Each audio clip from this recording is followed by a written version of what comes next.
చట్టాలు ఎవరికి చుట్టాలు కావు, చట్టాలు అందరికీ సమానంగా వర్తిస్తాయని మన జ్యూరిస్టులు చాలా నీతి వాక్యాలు పలుకుతారు.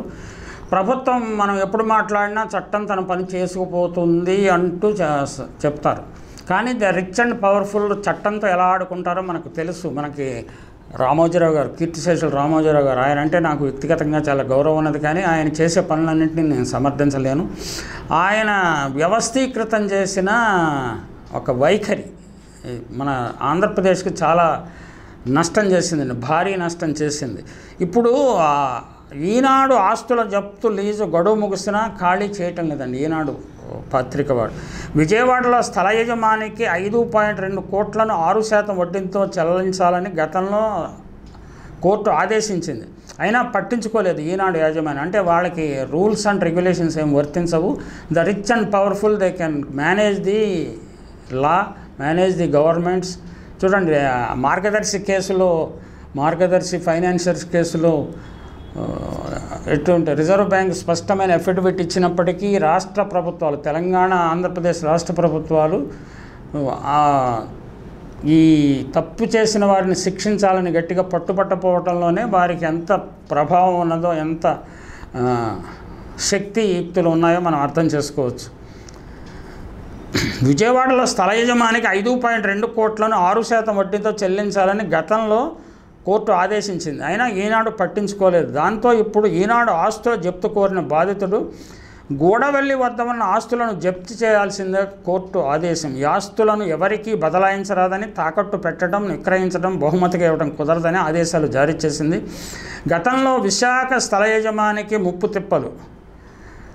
అప్పుడు వర్మగారు అనే ఆయన్ని చాలా రామోజీరావు ఈనాడు పత్రిక కోసం విశాఖపట్నం సీతమ్మదారుల మంతెన ఆదిత్యవర్మకు చెందిన 2.7 ఎకరాల భూమిని 1974లో 33 ఏళ్ల గడువుతో లీజుకు తీసుకున్నారు. నెలకు 2,500 అద్దె చెల్లించేలా ఒప్పందం చేసుకున్నారు.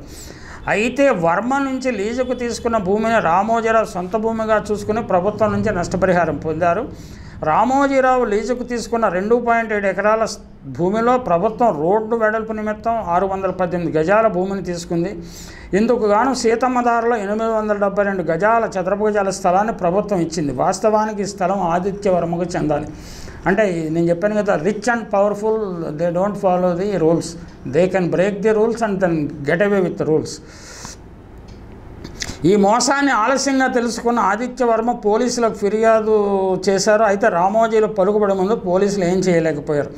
దీంతో వర్మ న్యాయ పోరాటం చేపట్టారు. ఆ న్యాయ పోరాటంలో బాలాజీ వర్మ అని నా మిత్రుడు, డెక్కన్ క్రానికల్లో సహచరుడు, ఆయన కూడా చాలా కీలక పాత్ర వహించారు. కోర్టు ఆదేశాలతో పోలీసుల చర్యలకు దీంతో వర్మ న్యాయ పోరాటం చేపట్టారు. కోర్టు ఆదేశాలతో పోలీసుల చర్యలకు దగ్గర ఈ భూమికి సంబంధించిన 2007 33 ఏళ్ల లీజు ముగిసింది. అయినా రామోజీ ఆ స్థలాన్ని ఖాళీ చేయలేదు. లీజును మరో 33 ఏళ్ళు పొడిగించాలని కోరుకున్నారు. రామోజీ దుర్బుద్ధి తెలిసిన వర్మ అందుకు అంగీకరించలేదు. దీంతో తనది కాని స్థలం విషయంలో రామోజీ కోర్టును ఆశ్రయించారు. వర్మ కూడా రామోజీరావుకు ధీటుగా ఎదుర్కొన్నారు. చివరకు వ్యవహారం సుప్రీంకోర్టు వరకు వెళ్ళింది. అక్కడ సుప్రీంకోర్టులో ఒక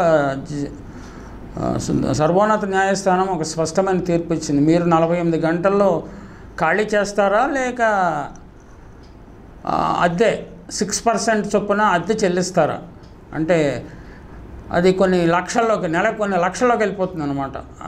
కొద్ది వందల రూపాయల నుంచి లక్షల్లోకి వెళ్ళిపోతుంది. అందువల్ల వెంటనే 48 గంటల్లో ఖాళీ చేయడానికి అంగీకరించి తోక ముడిచి వెళ్ళిపోయారు.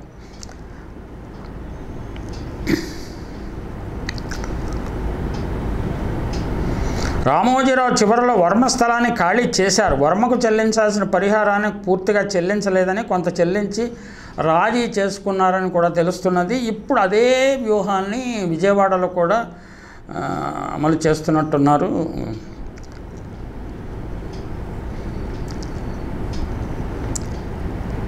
కోర్టులు ఆదేశించిన మళ్ళీ ఇప్పుడు కూడా లెక్కదేనితనం. అంటే తండ్రి గారి వారసత్వాన్ని కుమారుడు కిరణ్ కూడా కొనసాగిస్తున్నాడో మనకు తెలియదు.